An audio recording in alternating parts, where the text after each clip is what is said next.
the Democrat, Jon Ossoff's remarks right now. It's now been 2 full weeks since CNN revealed Congressman Mike Collins' close ties to a prominent neo-Nazi. And CNN reported that Mike Collins' trucking company appears to have hired this prominent neo-Nazi to produce content promoting the company. It's now been 2 full weeks that Congressman Mike Collins has refused to answer how much he or his business paid this neo-Nazi. I know many of you have asked the congressman, and he's refused to answer, and it's unacceptable. Furthermore, we learned in recent weeks that the congressman's office had been briefing some of the nation's most notorious white supremacists on its efforts on behalf of a Holocaust denier. Again, this is not allegation, this is reported fact. Congressman Mike Collins' office was briefing some of the most notorious white supremacists in America on its efforts on behalf of a Holocaust denier. So let me be very clear about my message today. Congressman Mike Collins needs to answer these questions. Will he apologize for his office's documented ties to prominent white supremacists? Will he release in full every single text message, email, or other communication between his office and these prominent white supremacists? And will he ever answer whether he or his business paid this neo-Nazi for his services? Again, let me be very clear about the message today. It's been 2 weeks since CNN reported that this neo-Nazi was producing promotional materials for Mike Collins' business, and 2 weeks that the congressman has refused to answer whether he or his business paid this neo-Nazi. And we've also learned that the congressman's office was briefing some of the nation's most notorious white supremacists on its efforts on behalf of a Holocaust denier. The congressman needs to hold a press conference today. He needs to apologize for his office's ties to white supremacists.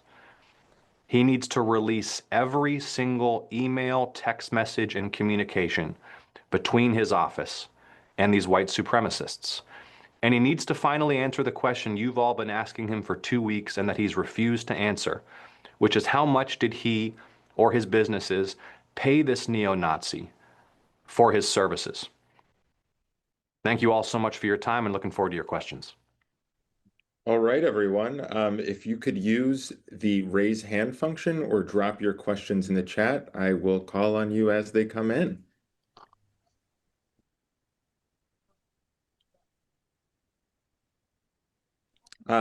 Let's start off with Greg from the AJC. Hey, Greg. Hey, Senator, how are you? Fine, thank you. I'm on the road, so apologies for the connection. But I want to ask you about something else that's happening this morning. Congressman Collins is outlining his healthcare policy down in Middle Georgia. I'm not sure what he's going to exactly say, but I'm guessing that Medicaid expansion will not be part of it.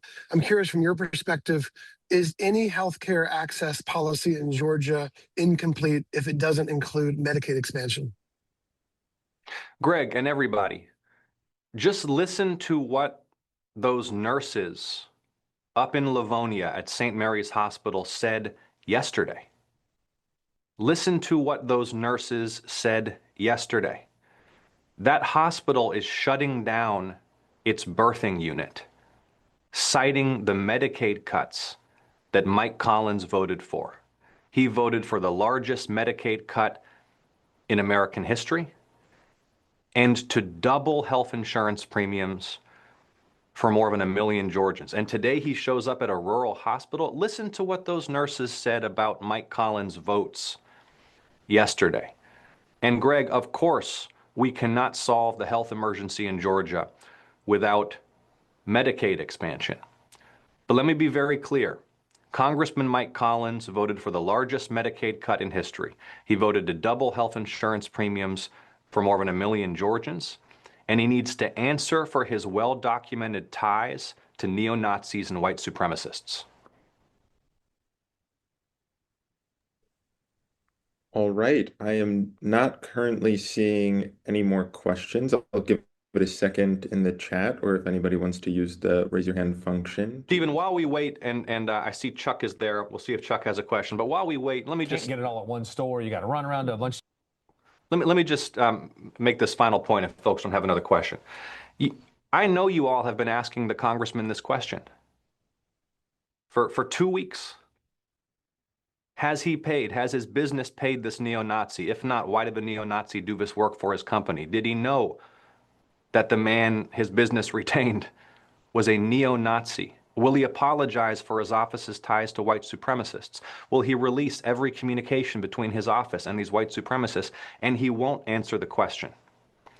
And I respectfully submit to you as members of the press that Georgians deserve to know the answers to these questions from a man who sits in Congress and now seeks a 6-year term in the U.S. Senate. As he seeks a 6-year term in the U.S. Senate, he refuses to answer how much his business paid a neo-Nazi. So again, let me reiterate the questions for the congressman today, because I know he's going to get out there and try to cover up his record on health care, where he voted for the largest Medicaid cut in history, and he voted to double health insurance premiums for more than 1 million Georgians. Again, just listen to those nurses up in Livonia yesterday. Heartbreaking testimony. But while you're there, he needs to be asked if he will release every single text message and email between his office and these notorious white supremacists, how much he or his business paid this neo-Nazi, and whether he'll apologize for all of this disgraceful misconduct. Thank you all so much for your time this morning. All right. I think we'll wrap there. Oh, actually, we have one question in the chat. It is from Madison at WMAZ. Speaking of Medicaid expansion, what are other challenges rural hospitals face, and what action are you taking to help strengthen that? Madison, rural hospitals in Georgia are in crisis. 21 closed in 20 years, and Congressman Mike Collins voted for the largest Medicaid cut in history. He voted to double health insurance premiums for more than 1 million Georgians, and he still refuses to answer these questions about his ties to white nationalism and this neo-Nazi, and he needs to answer these questions today. Thank you so much. We also have a question from Chuck. Chuck, feel free to go. Hey, Chuck. Good morning, Senator. I hope you and your family are well. I wanted to ask you, you've said this a couple of times in your speeches and in things I've seen you. You have said the reason that Governor Kemp worked so hard for Derek Dooley was he saw what was coming. He saw Collins was not a good candidate and was going to present general election problems. That stated, why didn't some of what you're bringing out now come out in the Republican primary? Well, it's a good question, Chuck. And Brian Kemp was right about Mike Collins. This man is a known bigot and anti-Semite, and he needs to answer how much he or his business paid this neo-Nazi for his services.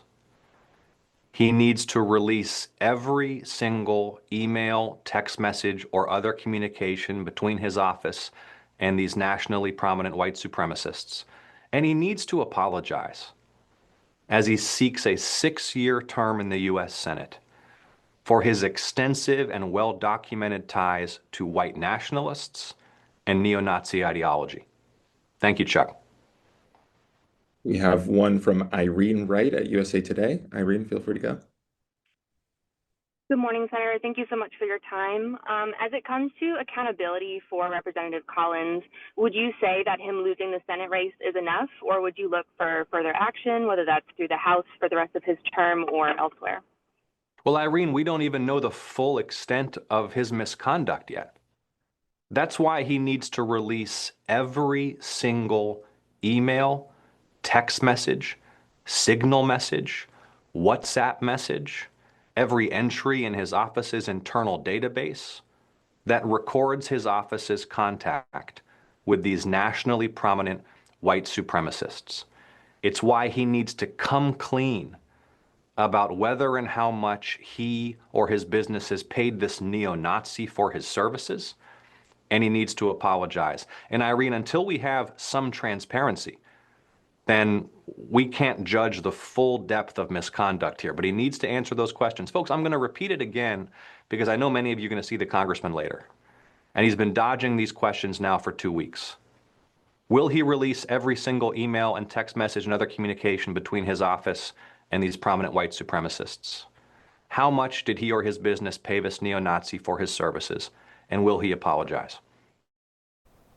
All right, and that there was Democratic U.S. Senator Jon Ossoff. You have now heard the latest public remarks from both of the contenders in Georgia's 2026 Senate race, pitting Democratic incumbent Jon Ossoff against Republican challenger Mike Collins.